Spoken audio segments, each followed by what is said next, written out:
Assalamualaikum warahmatullahi wabarakatuh. Kembali lagi bersama saya Agus Salim SPD, Guru Sejarah SMA Negeri 5 Bagan Sinembah. Ya, kali ini kita akan membahas mengenai terbentuknya Konferensi Asia Afrika. Ini merupakan materi sejarah Indonesia untuk kelas 12. Munculnya gagasan untuk membentuk suatu wadah bagi negara Asia di Afrika ini didorong oleh kekhawatiran dan keprihatinan atas situasi peperangan yang sedang berkecamuk di Indochina dan perkembangan perlombaan senjata nuklir antara dua blok, yaitu blok barat dan blok timur. Adanya undangan dari Sri Lanka tersebut disambut baik oleh Indonesia yang sejak bulan Juli 1953 pemerintahan Indonesia dipegang oleh Ali Sastro Amijoyo. Rencana pertemuan tersebut dinilai sebagai kesempatan yang sangat baik untuk merealisasikan kebijakan politik luar negeri bebas aktif. Kabinet Ali Sastro Amijoyo dalam keterangannya di depan parlemen pada Agustus 1953 telah menegaskan bahwa dalam usaha memperkokoh perdamaian dunia perlu dirintis dan diorganisasi kerjasama antara negara Asia Afrika, terutama yang baru merdeka. Sebelum berangkat PM Ali Sastro Amijoyo ke Kolombo, Menlu Sunario dan para dubes Indonesia di negara-negara Asia Afrika mengadakan pertemuan di Tugu, Bogor. Pertemuan itu membahas rumusan-rumusan yang akan menjadi bahan bagi Perdana Menteri Ali Sastro Amijoyo untuk dibawa ke Kolombo sebagai dasar usul Indonesia untuk meluaskan gagasan kerjasama regional di tingkat Asia Afrika.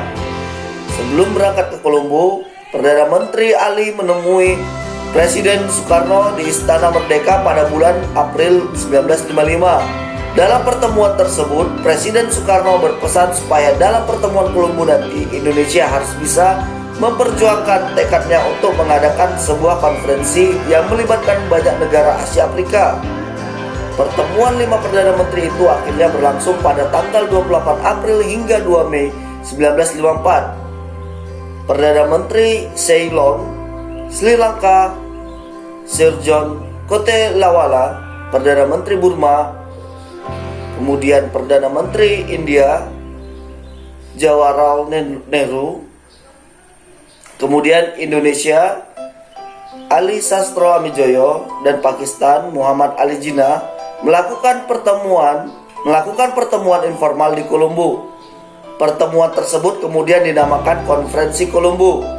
Pada awalnya pertemuan ini tidak memiliki agenda khusus dan hanya diadakan untuk mempererat hubungan antar kepala negara. Namun pada saat pertemuan dilangsungkan, kondisi di Vietnam mengalihkan hal tersebut.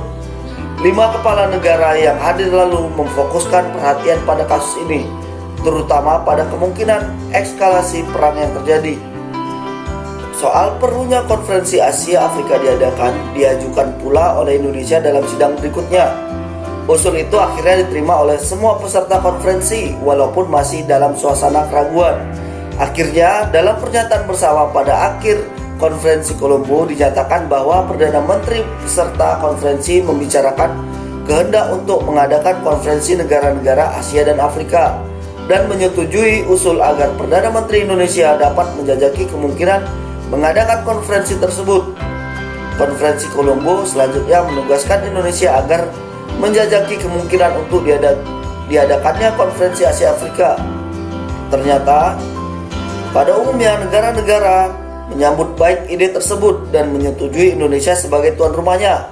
Atas undangan Perdana Menteri Indonesia, para Perdana Menteri beserta konferensi Kolombo mengadakan konferensi di Bogor pada 28 dan 29 Desember 1954 yang dikenal dengan sebutan Konferensi 5 Negara. Konferensi ini membicarakan persiapan pelaksanaan Konferensi Asia Afrika.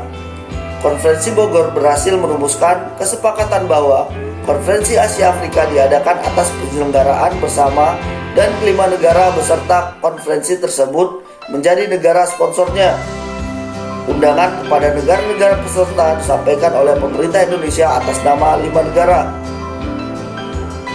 Negara-negara yang diundang disetujui berjumlah 25 negara, yaitu Afghanistan, Kamboja, Afrika, Federasi Afrika Tengah, Republik Rakyat Tiongkok, Mesir, Ethiopia, Pantai Mas, Iran, Irak, Jepang, Yordania, Laos, Lebanon, Liberia, Libya, Nepal, Filipina, Saudi Arabia, Sudan, Syria, Thailand, Turki, Republik Demokrasi Vietnam, Vietnam Selatan, dan Yaman. Waktu konferensi ditetapkan pada minggu terakhir April 1955. Demikianlah penjelasan singkat mengenai sejarah terbentuknya Konferensi Asia Afrika. Semoga bermanfaat. Saya ucapkan terima kasih. Wabillahi taufiq wal hidayah. Assalamualaikum warahmatullahi wabarakatuh. Salam jas merah.